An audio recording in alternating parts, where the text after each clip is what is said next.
Crystal field theory, lecture 67. Alright, show how the crystal field splits the D energy sublevels. Now the first thing is when the D, so these are the D sublevels, the D orbitals in the same sublevel. When it's an isolated metal ion, well, we don't see anything. We don't see or any splitting here. They're all the same, and we call these degenerate. When energy levels are the same for orbitals, they're called degenerate orbitals. Now, if we put them into a uniform electric field, negative electric field, say if the ligands came in, and there's 6 ligands, but if instead we had that electric charge spread out across a sphere, an ever decreasing sphere, in size it's decreasing, then the negative charge would come in from every direction, and that would be to the positive metal ion. That would be great. It would like that, so all of the levels would drop. The thing is that the ligands don't come in from every direction. They only come in from 6 directions. So when they do that, so we don't get quite as much of a drop in energy, and what we get is a splitting. 2 on top, 2 d orbitals on top, and 3 on the bottom. So this is the true splitting, and the difference between here is del, and that's equal to the crystal field splitting. So a crystal is any periodic or organized set of ions, or it doesn't even have to be ions, any species that's organized. So the crystal field, the crystal means the 6 ligands attached to the central atom. That's very structured, and the field is the electric field they give off. And because they split they definitely lower the energy of these isolated d orbitals, but they don't lower them uniformly because the ligands aren't coming in from every direction at once, only 6, so we get this weird kind of splitting.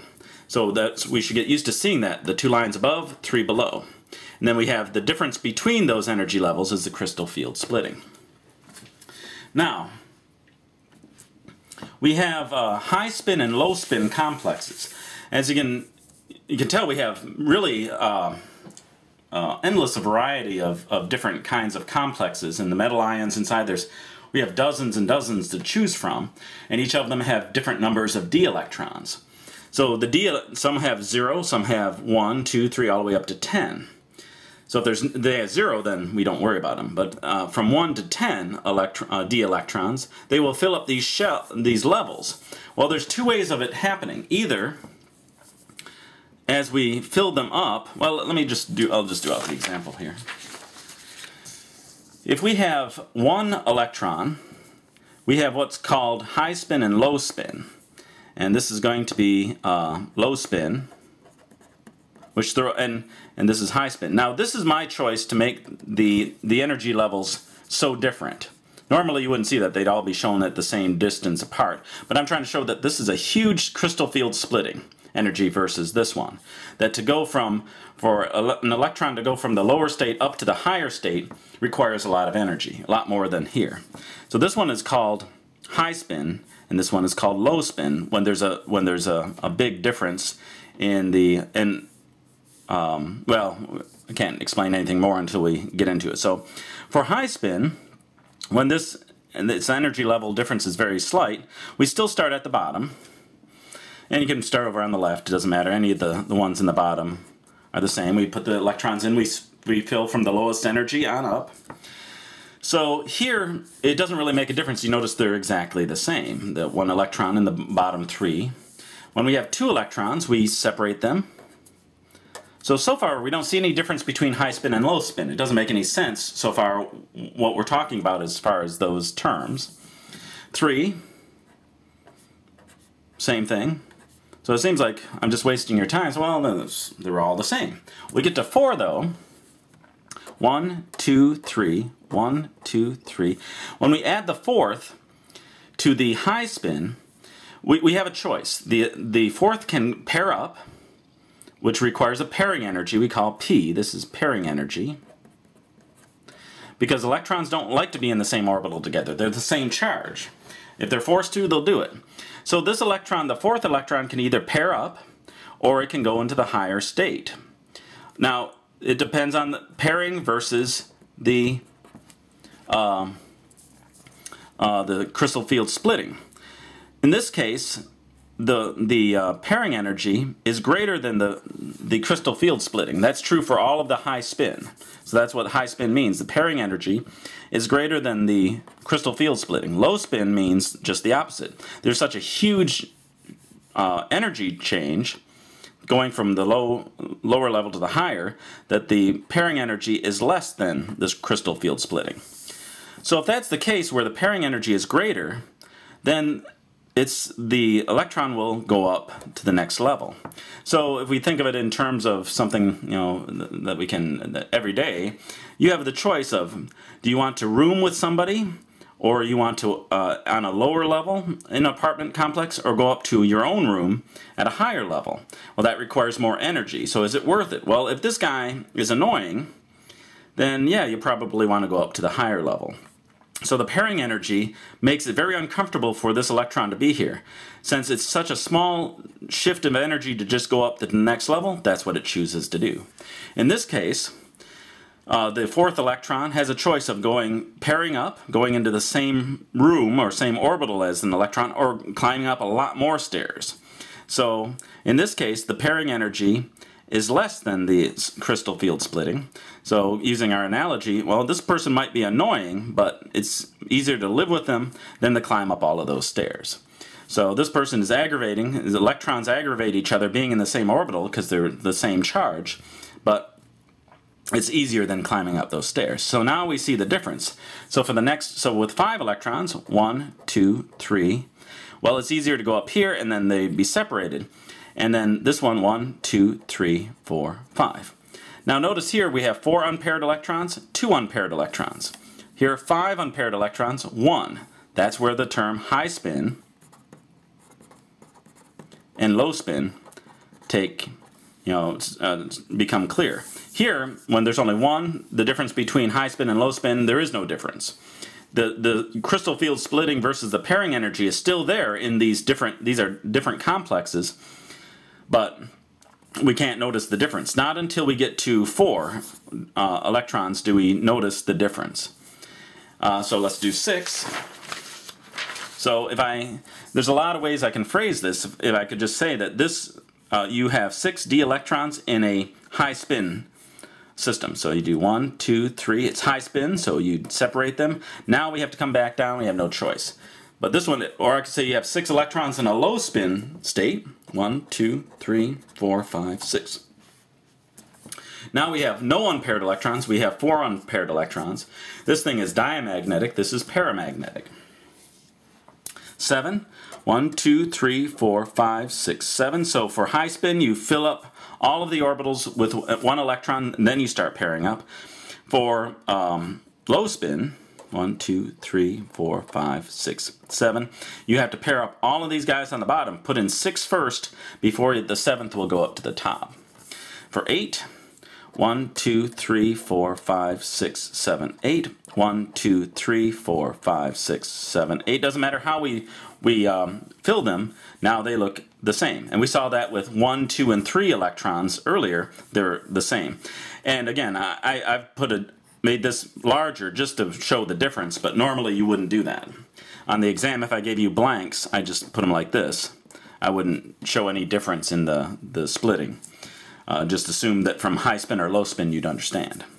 9, 1, 2, 3, 4, 1, 2, 3, 4, 5, 6, 7, 8, 9. Doesn't really matter now, but you should put half filled first and then then pair them. So 1, 2, 3, 7, 8, 9. So 8, 9, and 10 should be, and you can see this obviously is going to be, they're going to have the same number of electrons in each orbital because you filled them all up.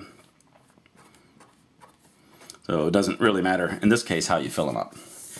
Okay, now, assuming the following species is high spin, show its d sublevels. Okay, so we got a little bit more work to do here. Iron, in this case, is +2. because the cyanides are -1 each, so that's +2 iron.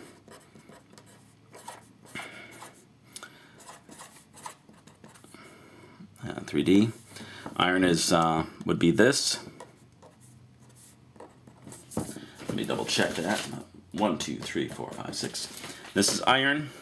Iron +2, we'd get rid of these electrons. So we have 6 D electrons. Those are the ones that we fill in. We said it's high spin. So 1, 2, 3, 4, 5, 6. That would be the high spin form. Cobalt is, so this would be +3. Cobalt, I'm not going to write out the full thing. It has, well, I guess I can. So argon, 1, 2, 3, 4, 5. Yep. 4s, 3d. Cobalt, so this would have 2 here. 1, 2, 3, 4, 5, 6, 7. 1, 2, 3, 4, 5, 6, 7. Cobalt is +3, so we get rid of these 2. We get rid of this one. We have, so, yeah, 1, 2, 3, 4, 5, 6. Is that what we want? Yeah, 6. Okay. Just got confused there. Now this is low spin. So we're going to, low spin, we're going to fill up the lower level first. So they both have 6. That was just by chance. I think they both have 6, yeah. So they both ended up with 6 electrons just by chance. I just picked them. Hard to tell when you're drawing them. You know, well, it's not that hard, but I didn't bother to do it. So, but that's okay, because you can see the difference here. 6 high spin versus 6 low spin. Okay, use the Spectrochemical Series, I would provide that, to determine which of the following is low spin and which is high spin. Now the Electrochemical Series, I'm just gonna, I gotta draw all of it until we get to the 2 ligands. It's a bad idea to put them so far apart. That's okay. So we have cyanide, and I might as well finish up. This is CO. Here are our 2 ligands, the chloride and the cyanide. These are both +3 for the iron. So the only thing that's changed is the ligands, and I'm saying that one is low spin and one is high spin. Well, on this end we have weak bonding ligands. If they're weak bonding, then there's this would be a small crystal field splitting. If you want to go to the farthest extreme, like I like to do when they give you these kinds of the ranges, I say if it's weak bonding, let's say there's no bonding at all, then there's no splitting at all. So if it's weak bonding, then we'd expect a small splitting. If it's a strong bonding, that's what's on this side, strong bonding, then we should expect a large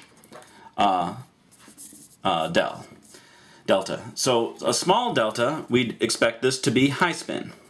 And this is the one thing that gets students, and I know every time I do it, and I've taught this every semester for regularly for 12 years, and I've taught this for almost 20 years total.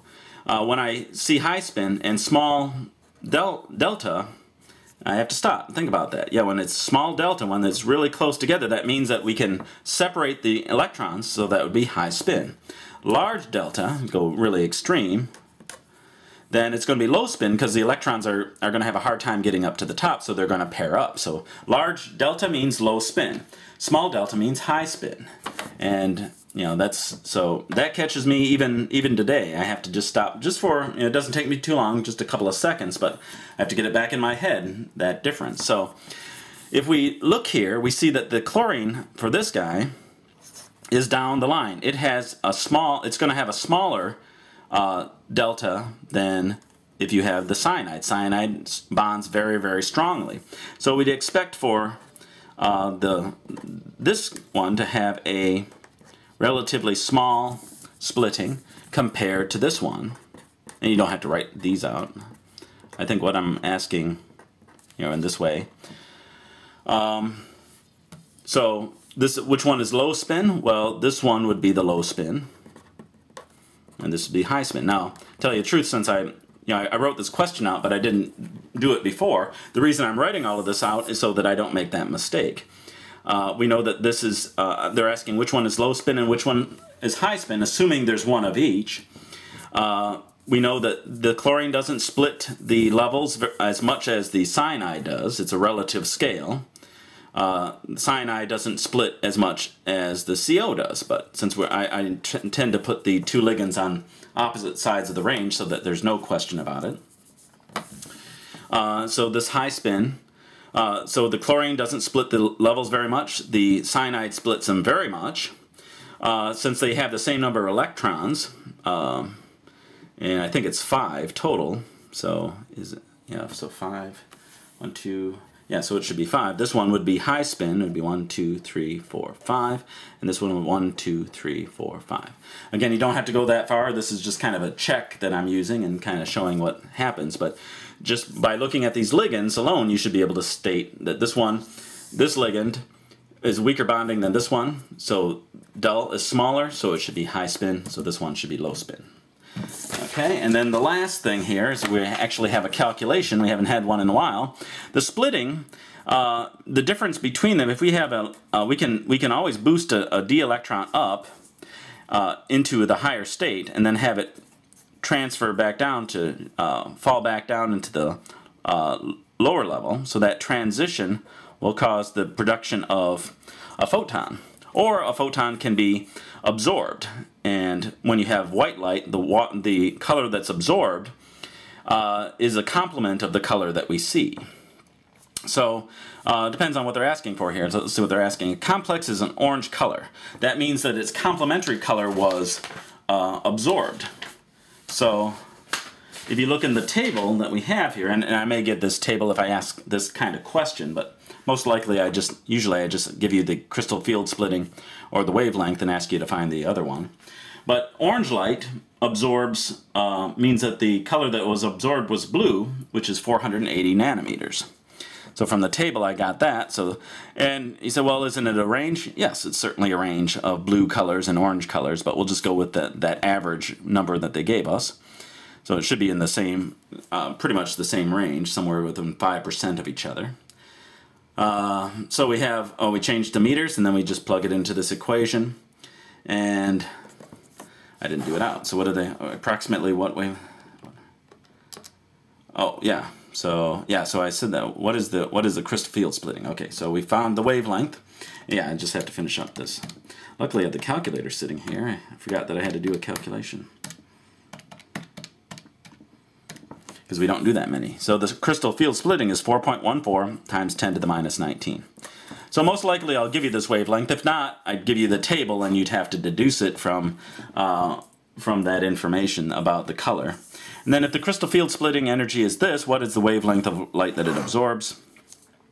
So we know, so this is just the reverse, so 2.76 times 10 to the minus 19, 6.63 times 10 to the minus 34 joules seconds, 3 times 10 to the 8th meters per second, and then the wavelength.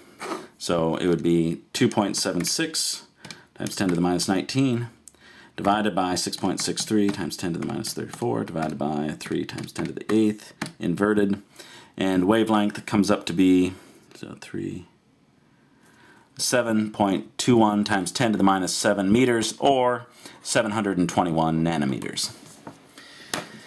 And that's it.